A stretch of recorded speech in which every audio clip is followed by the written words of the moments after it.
या क्रीडानगरीला स्व अजितदादा पवार क्रीडानगरी असे नाव देण्यात दादांच्या कार्याचा हा एक प्रकारे सन्मान आहे। स्व अजितदादांचा हाच वारसा आता सुमित्रावरून अजितदादा पवार पुढे घेऊन जाण्यासाठी तत्पर आहे। इतिहासात प्रथम महिला उपमुख्यमंत्री यांच्या हस्ते महाराष्ट्र केसरीचे उद्घाटन होत आहे। अजितदादांच्या पावलावर पाऊल ठेवून मल्लांना पाठबळ देण्यासाठी सन्माननीय सुमित्रावरून अजितदादा पवार या ठिकाणी आवर्जून उपस्थित आहेत। उपमुख्यमंत्री सुमित्रावरून अजितदादा पवार यांचे या ठिकाणी समस्त ग्रामस्थ वाघोटी व पंचक्रोशीच्या तसेच उपस्थित सर्वांच्या वतीने स्वागत आणि खूप खूप धन्यवाद।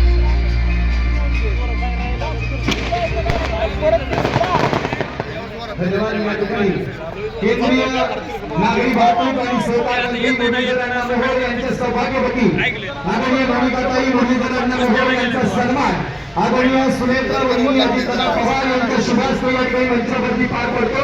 मंडळी खरं पाहिलं तर महाराष्ट्र राज्य कुस्तीगीर संघाचे उपाध्यक्ष आणि खऱ्या अर्थानं केंद्रीय राज्यमंत्री आदरणीय मुरलीधर अण्णा मोहोळ यांची अनुपस्थिती या ठिकाणी आपल्याला लाभलेली आहे। ते सध्या हॉस्पिटलमध्ये आहेत, त्यांना परमेश्वर कृपेने लवकर बरं व्हावं। त्यांची अनुपस्थिती या ठिकाणी नक्कीच स्वरूपामध्ये आपल्याला भासत आहे।